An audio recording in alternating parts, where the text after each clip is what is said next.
ಎಷ್ಟು ತಾಳ್ಮೆಯಿಂದ ಇರ್ತೀವೋ ಅಷ್ಟು ಅಗ್ರಸ್ಥಾನ, ಎಷ್ಟು ದೂರ ಇರ್ತೀವೋ ಅಷ್ಟು ಗೌರವ, ಎಷ್ಟು ಕಡಿಮೆ ಆಸೆ ಪಡ್ತೀವೋ ಅಷ್ಟು ಪ್ರಶಾಂತತೆ, ಎಷ್ಟು ಕಡಿಮೆ ಮಾತಾಡ್ತೀವೋ ಅಷ್ಟು ಬೆಲೆ. ಸೋಲುವೆ ಸೋಲುವೆ ಎನ್ನದಿರು ಮನವೇ, ಗೆಲ್ಲಿಸಲೆಂದೇ ಹಿಂದೆ ಇದೆ ದೈವದ ನೆರಳು. ತಿಳಿದು ಬದುಕು. ಬಡತನ ಶಾಶ್ವತವಲ್ಲ, ಸಿರಿತನ ಶಾಶ್ವತವಲ್ಲ, ನಿನ್ನಲ್ಲಿ ಇರುವಂತ ಮಾನವೀಯತೆಯ ಗುಣಗಳೇ ಶಾಶ್ವತ.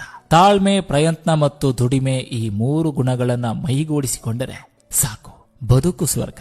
ಯಾವುದು ಯಾರಿಗೆ ಯಾವಾಗ ಸೇರ್ಬೇಕೆಂದು ವಿಧಿಲಿಖಿತವಾಗಿರ್ತದೆಯೋ ಆವಾಗ ತಡವಾದ್ರೂ ಸಹ ಅವರಿಗೆ ಸೇರ್ತದೆ. ಅದು ವ್ಯಕ್ತಿಯಾದ್ರೂ ಸರಿ, ವಸ್ತುವಾದ್ರೂ ಸರಿ. ಯಾಕಂದ್ರೆ ಹೆಣ್ಣು, ಹೊನ್ನು, ಮಣ್ಣು ಈ 3 ಸೇರೋ ಋಣ ಇದ್ರೆ ಏನೇ ಅಡೆತಡೆಗಳಿದ್ದರೂ ಸೇರೋ ಕಾಲಕ್ಕೆ ಬಂದೇ ಸೇರ್ತದೆ. ಕಾಯುವ ತಾಳ್ಮೆ ನಮ್ಮದಾಗಿರ್ಬೇಕು. ಭಾವನೆಗಳೇ ಇಲ್ಲದ ಈ ಲೋಕದಲ್ಲಿ ನೀನು ಏನನ್ನು ನಿರೀಕ್ಷಿಸಬೇಡ.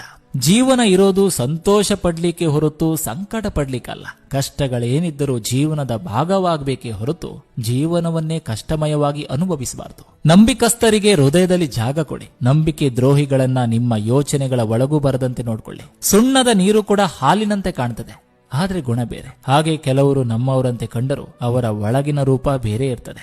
ಯಾರ್ಯಾರ ಮನಸ್ಸಲ್ಲಿ ಏನೇನು ಮರ್ಮ ಇಟ್ಟಿರ್ತಾರೋ ನಂಬಿಕೆ ಇಟ್ಟ ಮೇಲೆ ಅನುಭವಿಸಲೇಬೇಕು. ನಮ್ಮ ಕರ್ಮ. ಸ್ವಾರ್ಥ ಸಂಬಂಧಗಳಿಗೆ Download ShareChat.